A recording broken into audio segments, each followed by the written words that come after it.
लक्ष्मणपुर का सुनकर मैं चौंका। लक्ष्मणपुर में नागिन दुर्गा रहती थी, जो मेरी मोहसिन थी और जो मेरी कुव्वते गोयाई के खत्म हो जाने का इलाज कर सकती थी। मैं नागिन दुर्गा के बारे में बयान कर चुका हूँ। नागिन दुर्गा लक्ष्मणपुर के एक ब्राह्मण की बेटी थी। उसका बाप मर चुका था। गांव में एक मंदिर था जिसके पुजारी ने उस पर डोरे डालने शुरू कर दिए। एक रोज वो पूजा करने आई तो पुजारी ने उसके साथ दस्तराजी की। दुर्गा ने उसको थप्पड़ दे मारा। पुजारी ने कहा, मैं तुमसे इस बेइज्जती का बदला लूंगा। पुजारी के पास मंत्रों की ताकत थी। उसने बर्फी की एक डली पर मंत्र पढ़कर किसी तरीके से दुर्गा को खिला दिया। बर्फी खाने के 15 दिन बाद दुर्गा औरत से नागिन बन गई। नागिन बनने के बाद सबसे पहले उसने पुजारी को डसकर हलाक कर दिया। अब उसकी दुनिया तारीख हो गई थी। औरत के रूप में वापस आने के लिए वो तपस्या कर रही थी। जब वो मुझे वस्ती हिंदुस्तान के एक जंगल में मिली तो उसको नागिन बने 5 बरस गुजर चुके थे। उसने मुझे कहा था कि मुझे यकीन है कि 5 बरस के बाद जब मैं लक्ष्मणपुर के करीब ललितपुर के विश्वामित्र जी के मंदिर में बैठकर 1 माह तपस्या करूंगी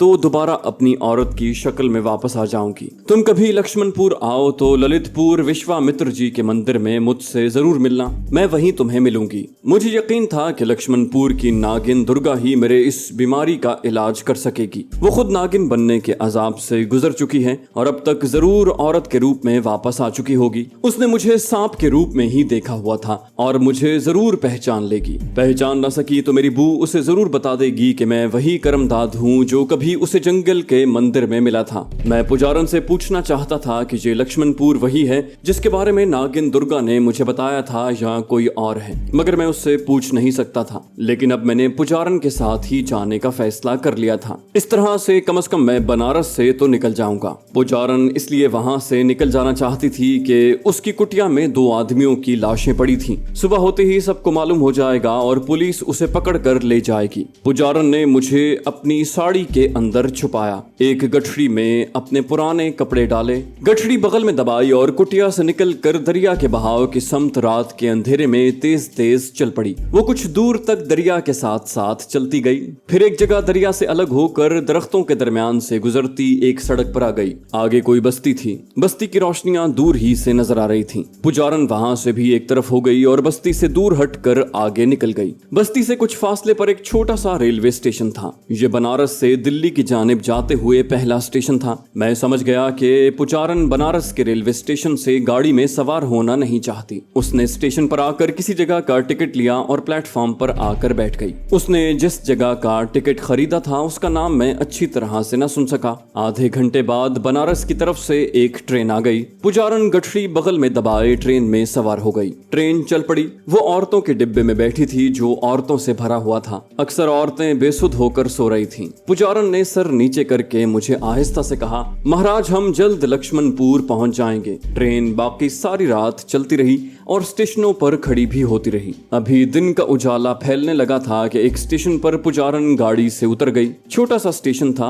पुजारन ने मुझसे कहा, महाराज हम लक्ष्मणपुर पहुंच गए हैं। नाग मंदिर यहाँ से दूर नहीं है। पैदल जाना होगा मुझे। इस वक्त कोई सवारी उधर नहीं जाती। मैं उसे कोई जवाब न दे सका और वो स्टेशन से बाहर निकलकर सुबह काजिब के धुंधलके में खेतों में चल पड़ी। दिन निकल आया था जब वो एक पुराने मंदिर के पास आकर रुक गई। मैं उसके गिरबान के अंदर था। उसने कहा, महाराज ये नाग जी का पुराना मंदिर है। मैं उनकी भक्तनी हूँ। यहाँ मेरी एक मासी एक कोठरी में रहती है। मैं उसके पास जा रही हूँ। मुझे वो एक दूसरी कोठरी ले देगी। फिर मैं और आप इस कोठरी में अकेले रहेंगे और मैं आपकी दिन रात सेवा करूंगी। मैं ये मालूम करना चाहता था कि यहाँ से ललितपुर कहाँ है, जहाँ विश्वामित्र का मंदिर था और जहाँ नागिन दुर्गा रहती थी। मगर मेरी मजबूरी ये थी कि मैं पुजारन से इंसान की जबान में कुछ पूछ नहीं सकता था। यही हो सकता था कि वहाँ के लोगों की बातों से मुझे इतना मालूम हो जाए कि लक्ष्मणपुर किस तरफ है। नागिन दुर्गा के पास मैं ज्यादा देर नहीं रहा था, इसलिए मुझे उसके जिस्म की बू की शनाख्त नहीं थी। अगर मुझे उसके जिस्म की बू की शनाख्त होती तो मैं उसे तलाश कर सकता था। पुजारन मुझे मंदिर की एक कोठरी में ले आई। यहाँ एक बूढ़ी औरत बाहर बैठी देगची में चाय पका रही थी।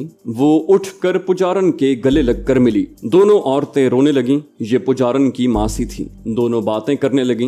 पुजारन ने उसे बनारस वाली कुटिया में जो हादसा हुआ था उसके बारे में कुछ न बताया। यही कहा कि मैं अब बाकी की उम्र नाग मंदिर में नाग जी की पूजा पाठ में बसर करूंगी। पुजारन की मासी ने मंदिर के बड़े पुजारी से कहकर उसे एक अलहदा कोठरी ले दी। पुजारन ने अपनी कोठरी में आते ही मुझे दीवार के ताक में बिठा दिया और कहा, महाराज मैं कितनी भाग्यवती हूँ कि आप मेरे साथ यहाँ आ गए हैं। मैं आपकी बड़ी सेवा करूंगी। मुझे मालूम है आपने इन दोनों बदमाशों को डस कर मेरी इज्जत बचा ली थी। मैं आपका ये एहसान सारी जिंदगी नहीं उतार सकती। आप उस रात वहां न होते तो न जाने मेरा क्या हाल होता। वो कोठरी में झाड़ू दे रही थी। इस कोठरी में मुझे आए 3 दिन गुजर गए थे। पुजारन सुबह शाम मुझे साथ लेकर नाग मंदिर पूजा करने जाती थी। जब तक वो पूजा कर रही होती उसने मुझे अपनी साड़ी में छुपाया होता। रात को मुझे प्याली में दूध डालकर पिलाती। सुबह मुझे स्नान करवाती, मेरे जिस्म को कपड़े से साफ करती, मुझसे बातें करती और फिर मुझे माथा टेकती और मेरे आगे अदब से बैठकर श्लोक पढ़ती। 3 दिन इसी तरह गुजर गए। चौथे दिन शाम के वक्त पुजारन मुझे अपनी साड़ी में छुपाए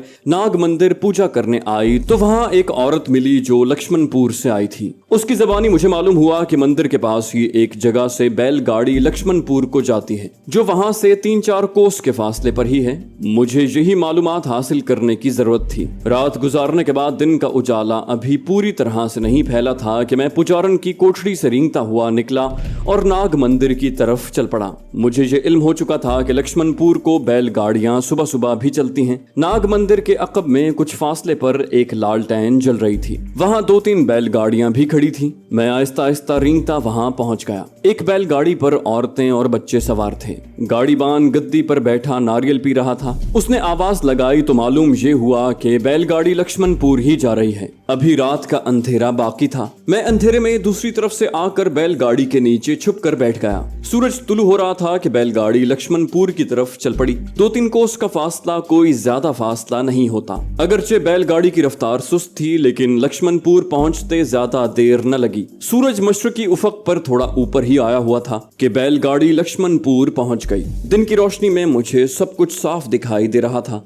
नागिन दुर्गा ने कहा था कि वो विश्वामित्र के मंदिर के करीब एक झोंपड़ी में रहती है। मैंने ऊंची जगह चढ़कर चारों तरफ निगाह दौड़ाई। मुझे उसी तरह विश्वामित्र के मंदिर को तलाश करना था। मैं किसी से मंदिर का पूछ नहीं सकता था। एक जानिब ताड़ के ऊंचे ऊंचे सुतूनों जैसे दरख्तों के दरमियान मुझे एक छोटा सा मंदिर नजर पड़ा। यही विश्वामित्र का मंदिर हो सकता था। वहां और कोई मंदिर नहीं था। मैंने उसकी तरफ चलना शुरू कर दिया। मंदिर में पूजा हो रही थी, आरती उतारी जा रही थी, भजन कीर्तन की आवाजें आ रही थीं। मैं मंदिर के अकब में आ गया। मेरी आंखें उस खंडर को तलाश कर रही थीं जिसके करीब नागिन दुर्गा की झोंपड़ी थी। आखिर मेरी निगाहों ने उसे तलाश कर लिया। ये बांस के डंडों को जोड़कर बनाई गई झोंपड़ी थी। ढलानी छत नारियल की शाखें जोड़कर बनी हुई थी। झोंपड़ी के आगे बोरिया लटक रहा था। बाहर एक तरफ मिट्टी के 2 घड़े पड़े थे। मैं नागिन दुर्गा के जिस्म की बू से मानूस नहीं था क्योंकि मैं उसके पास ज्यादा दिन नहीं रहा था। अगर ज्यादा दिन रहा होता तो मुझे उसके जिस्म की बू शनाख्त होती। अब मुझे उसे तलाश करना था। झोंपड़ी पर खामोशी छाई थी। हो सकता है नागिन दुर्गा झोंपड़ी में बैठी हो। ये सोचकर मैं बोरिये के नीचे से गुजरकर झोंपड़े में दाखिल हो गया। झोंपड़ी खाली थी। अंदर चारपाई बिछी थी। 2-3 मिट्टी के बर्तन, एक पीतल की गागर, एक चौकी पड़ी थी। रस्सी पर गेरुए रंग की धोतियां लटक रही थी। नागिन दुर्गा चूंकि वहां नहीं थी इसलिए मैं झोंपड़ी से बाहर निकल आया। आसमान रोशन था। धूप निकली हुई थी। मुझे दूर से एक औरत झोंपड़ी की तरफ आती दिखाई दी। मैंने दूर ही से उसे पहचान लिया। ये नागिन दुर्गा थी। मैं जल्दी से एक तरफ होकर घास में छुप गया। नागिन दुर्गा ने मुझे इंसानी रूप में देखा हुआ था। उसने मुझे सांप के रूप में नहीं देखा था। यही ख्याल आता कि वो मुझे पहचान नहीं सकेगी। मैं बोलकर उसे बता नहीं सकूंगा। मैं घास में छुपा रहा और नागिन दुर्गा मेरे करीब से गुजर गई। शायद वो नदी में स्नान करके आई थी। उसके बाल खुले थे। सफेद साड़ी उसने इस तरह बांध रखी थी कि उसका एक बाजू शाने तक उरिया था। मैंने नागिन दुर्गा को कैसे पहचान लिया? क्योंकि मैंने तो उसे नागिन यानी सांप की शक्ल में देखा था। इसका जवाब यह है कि वो सांप जिसके पास 100 बरस जिंदा रहने के बाद ये ताकत आ जाती है कि वो सांप से इंसान का रूप बदल लेता है, तो उसमें ये शक्ति भी पैदा हो जाती है कि वो किसी ऐसे दूसरे सांप को जो इंसान से सांप बन गया हो उसकी असली शक्ल से पहचान लेता है। मैं खुद बोलकर उसे बता नहीं सकता था। मैंने देखा कि नागिन दुर्गा मुझसे चंद कदम के फासले पर जाकर चलते चलते अचानक रुक गई। उसने पलट कर पीछे पीछे देखा, फिर वापस मुड़ी। कदम कदम चलती जहां मैं घास में छुपा हुआ था वहां से 1-2 गज दूर खड़ी होकर फजा को सूंघने लगी। मेरे दिल में उम्मीद की किरण रोशन हो गई। शायद नागिन दुर्गा ने अपनी शक्ति से मेरे जिस्म की बू पाली थी। वो बू सूंघते सूंघते मेरे करीब आई और झुककर मुझे घास में छुपे हुए देखा।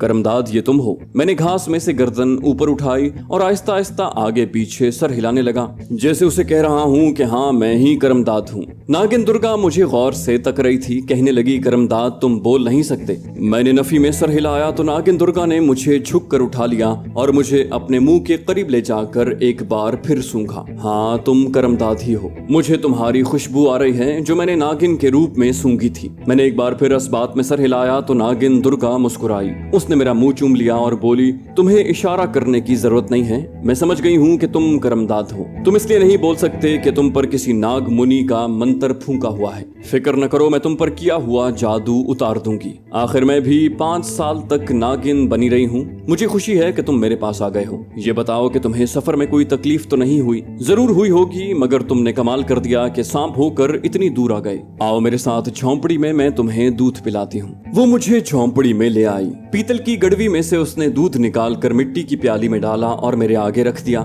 मैं बड़े सुकून के साथ दूध पीने लगा। आपको याद होगा कि जब नागिन दुर्गा की मुझसे मुलाकात हुई थी और वो नागिन के रूप में थी तो मैंने उसे अपने बारे में सब कुछ बता दिया था कि मैं कौन हूँ और हिंदुस्तान में कैसे आया था, और मेरी बीवी का नाम जमीला है जो मुझसे बिछड़ चुकी है। मैंने दूध पी लिया तो इस दौरान नागिन दुर्गा बालों में कंघी करती रही। उसने मुझसे पूछा, तुम्हारी पत्नी कहाँ है? फिर खुद ही बोली, मगर तुम तो शहर के नाम नहीं बता सकोगे। ये बताओ कि दौरा पड़ने पर सांप के रूप में आने के बाद तुम पर किसने मंत्र फूंक कर तुम्हारी इंसानी आवाज खत्म कर दी? मैं खामोश रहा और उसकी तरफ देखता रहा।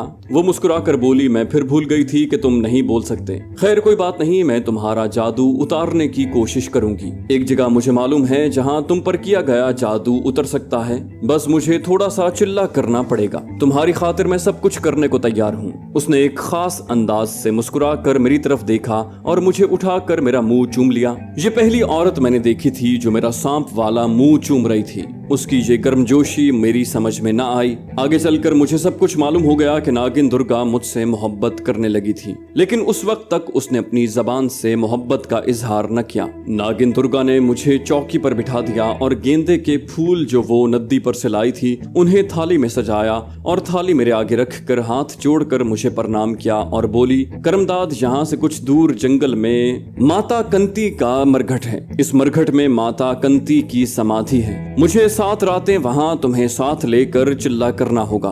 भगवान ने चाहा तो 8वें रोज तुम्हारा जादू टूट जाएगा और तुम अपनी इंसानी आवाज में बोलने लगोगे। अब तुम शांत हो जाओ, मैं आज ही रात से ये चिल्ला शुरू कर दूंगी। शाम को उसने चिल्ला करने की तैयारियां शुरू कर दी। वो मुझे साथ लेकर नदी पर गई। शाम के झटपटे का वक्त था। अंधेरा आहिस्ता आहिस्ता फैल रहा था। उसने मुझे किनारे पर बिठा दिया और खुद नदी में उतर कर नहाने लगी। वो एक जवान औरत थी। मैं उसके सेहतमंद जिस्म को देख रहा था और सोच रहा था कि ये औरत किस तरह एक खामद के बगैर सारी जिंदगी बसर करेगी। जिस तरफ सूरज गुरूब हो चुका था, नागिन दुर्गा ने उस तरफ मुंह किया हुआ था और हाथों से नदी का पानी उछाल कर अपने ऊपर डाल रही थी। मैं नदी के किनारे पर घास में कुंडली मार कर बैठा उसे देख रहा था और सोच भी रहा था कि मैं किस मुसीबत में मुब्तला हो गया हूँ। मुझे जमीला का ख्याल आ रहा था कि वो मेरे लिए किस कदर परेशान होगी। कमांडो मंजर खालिद ने उसे बता दिया होगा कि करमदाद हमसे बिछड़ गया है। स्नान करने के बाद नागिन उरिया हालत में नदी से निकल आई। उसने साड़ी उठाकर झाड़ी और उसे जिस्म के गिर्द लपेट लिया। फिर मुझे उठाकर सीने से लगाया। गड़वी में नदी का पानी भरा और कहने लगी, ये माता कंती का खास स्नान था। अब मैं तुम्हें लेकर माता कंती की समाधि पर जाऊंगी और सारी रात चिल्ला करूंगी। तुम मेरे पास ही रहोगे।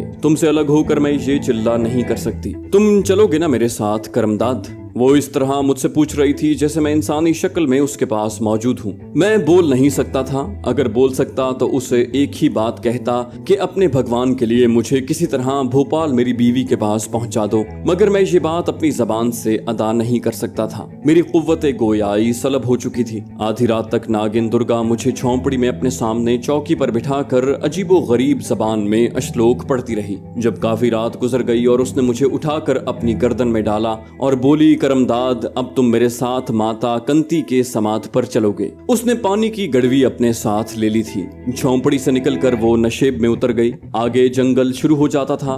जंगल में सन्नाटा और तारीकी छाई हुई थी। नागिन दुर्गा जंगल के एक तरफ होकर चल रही थी जहाँ कच्ची पगडंडी बनी हुई थी। मुझे अंधेरे में पगडंडी साफ नजर आ रही थी। कोई 1 मील तक पगडंडी पर चलने के बाद नागिन दुर्गा पगडंडी से उतरकर बाएं जानिब दरख्तों की तरफ हो गई। इन दरख्तों में मुझे दूर से एक पुराने खंडर की शिकस्ता इमारत नजर आई। नागिन दुर्गा ने कहा, करमदाद, हम माता कंती के समाध पर पहुंच गए हैं। परेशान मत होना, यहाँ तुम्हें कोई कुछ नहीं कहेगा। खंडर की एक तरफ चबूतरे पर एक छोटी सी समाधि थी। चबूतरे का फर्श पुरानी ईंटों का था। समाध के ताक में एक सांप की मूर्ति मुझे अंधेरे में नजर आई।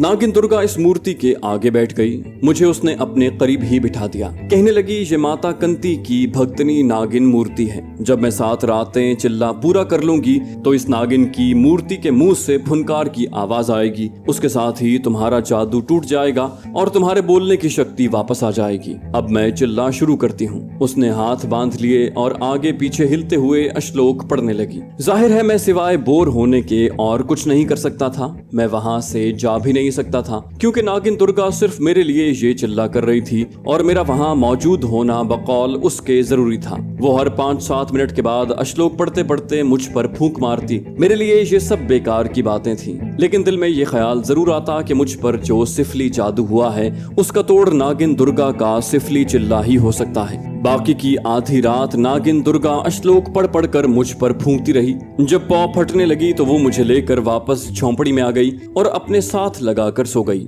जब वो खर्राटे लेने लगी तो मैं चारपाई से खिसक कर चारपाई से नीचे उतर आया और झोंपड़ी से निकल गया। बाहर खूब धूप निकली हुई थी। दरख्तों पर परिंदे बोल रहे थे। ठंडी हवा चल रही थी। मैं एक तरफ होकर बैठ गया और अपने परेशान ख्यालों में खो गया। कभी सोचता कि इस बकबक को यहीं छोड़कर यहाँ से फरार हो जाऊं। लक्ष्मणपुर पहुंचा हूं तो किसी न किसी तरह गिरता पड़ता भोपाल ही पहुंच जाऊंगा, लेकिन मुझे मालूम था कि मैं भोपाल से काफी दूर हूं। दूसरी बात यह थी कि बहुत मुमकिन था कि नागिन दुर्गा की चिल्लाकशी से मेरी इंसानी कुव्वत गोयाई वापस आ जाएगी और यह भी मुमकिन है कि मैं चिल्लाकशी के असर से फिर से इंसानी शक्ल इख्तियार कर जाऊं। बस यही एक मोहूम सी उम्मीद थी जो मुझे नागिन दुर्गा के पास रोके हुए थी और मैं उसके पास रहने पर मजबूर था। नागिन दुर्गा का चिल्ला 7 रातों तक जारी रहा। हर रात मैं उसके साथ माता कंती के समाध पर जाता और जब तक वो चिल्ला कशी करती मैं उसके पहलू में बैठा रहता। जब 8वीं रात आई तो नागिन दुर्गा बड़ी खुश थी। उसने मुझे नदी पर ले जाकर मुझे भी नहलाया, खुद भी स्नान किया और कहने लगी, करमदाद, आज रात को तुम अपनी इंसानी आवाज में बोलना शुरू कर दोगे। तुम पर किया गया जादू टूट कर बिखर जाएगा। माता कंती की नागिन तुम पर फुनकार मारेगी और तुम फौरन बोलना शुरू कर दोगे। अब तो तुम खुश हो ना? मैंने इस बात में सर हिलाया तो नागिन दुर्गा ने मुझे चूम लिया, जिस तरह के वो फरते जज्बात से मुझे पहले चूमा करती थी। जब रात गहरी हो गई तो वो माया कंती के समाध पर आकर आलती पालती मार कर बैठ गई। मुझे उसने मामूल के मुताबिक अपने साथ ही एक तरफ बिठा दिया। वो सामने वाले ताक की तरफ देख रही थी जहां माता कंती नागिन की मूर्ति रखी हुई थी। जंगल में चारों तरफ गहरी खामोशी थी। आसमान पर बादल थे और कहीं कहीं तारे भी नजर आ रहे थे। नागिन दुर्गा ने श्लोक पढ़ने शुरू कर दिए। 10-15 मिनट तक वो श्लोक पढ़ती रही, फिर खामोश हो गई। 1 मिनट तक खामोश रही, फिर माता कंती की नागिन को मुखातिब करके बोली, हे माता कंती, हे महानागिन, मैंने तेरा चिल्ला पूरा कर दिया है। अब मुझे अपना आशीर्वाद दे और करमदाद को बोलने की शक्ति दे। जैसे ही उसने ये अल्फाज अदा किए, जंगल की तरफ से ऐसी चीख की आवाज आई जैसे किसी चुड़ैल ने आवाज बुलंद की हो। मैं कुंडली मार कर बैठे बैठे डर गया। नागिन दुर्गा भी कुछ परेशान सी हुई। उसने गर्दन मोड़कर जंगल की तरफ देखा, फिर हाथ बांध कर नागिन की मूर्ति से कहा, हे मैया नागिन, मुझसे कोई भूल हो गई हो तो मुझे क्षमा कर दे। मुझसे कोई भूल हो गई हो तो मुझे माफ कर दे। वो बार बार ये जुमले दोहराने लगी। जंगल में एक बार फिर वही भयानक चीख बुलंद हुई। उसके साथ ही जिस ताक में नागिन की मूर्ति थी उसके पीछे एक डरावनी शक्ल नमूदार हुई। ये डरावनी शक्ल एक औरत की थी जिसकी सुर्ख जबान बाहर निकली हुई थी। सर के ऊपर एक सांप फन खोले बैठा हुआ था। नागिन दुर्गा ने इस शक्ल को देखा तो उस पर लर्जा तारी हो गया। वो खौफ से कांपती हुई आवाज में बोली, माता मुझे क्षमा कर दे, माता मुझे क्षमा कर दे। डरावनी शक्ल वाली औरत की सुर्ख जबान अंदर चली गई। तब इस औरत ने अपनी शक्ल से ज्यादा डरावनी और घिसी हुई आवाज में कहा, दुर्गा, अगर तेरा नाम दुर्गा ना होता तो मैं तुम्हें इसी जगह भस्म कर देती, पर यह नाम काली माता का एक नाम है। लेकिन तूने जो अपराध किया है तुम्हें उसकी सजा मिलकर रहेगी। मैं समझ रहा था कि ये सिफली जादूगरी की कारस्तानियां हैं और ये कोई बदरू है जिसके शिकंजे में नागिन दुर्गा फंस गई है। नागिन दुर्गा की ये हालत थी कि अब उसके मुंह से लफ्ज नहीं निकल रहे थे। वो रुक रुक कर ऐसी आवाजें निकाल रही थी जैसे बैन कर रही हो। डरावनी शक्ल ने एक बार फिर अपनी वहशतनाक और गजब आलूद आवाज में कहा, दुर्गा, तूने एक मुसलमान को मेरे समाध पर लाकर मेरे स्थान को भ्रष्ट कर दिया है। मैं तुझे इसकी सजा दूंगी। मैं तुझे श्राप देती हूँ कि तू एक बार फिर नागिन का रूप इख्तियार करेगी और उस वक्त तक नागिन रहेगी जब तक कि ये दुष्ट मुसलमान जो नाग बनकर तुम्हारे पास बैठा है अपनी इंसानी सूरत में वापस आकर तेरा मुंह नहीं चूमता। दफा हो जा, आलोप हो जा। अंधेरे में मुझे उस बदरूह की डरावनी सूरत साफ दिखाई दे रही थी। वो अपनी बद्दुआ पूरी करके फौरन ही गायब हो गई। तो दोस्तों, ये थी हमारी आज की एपिसोड। उम्मीद करते हैं आपको हमारी कहानी पसंद आई होगी। जाने से पहले इस वीडियो को लाइक कीजिए और शेयर करना मत भूलिए। कमेंट करके हमें बताइए कि आपको हमारी वीडियो कैसी लगी। और अगर अभी तक आपने इस चैनल को सब्सक्राइब नहीं किया तो इसे सब्सक्राइब कीजिए और बेल आइकन दबाकर ऑल नोटिफिकेशंस ऑन कर लीजिए।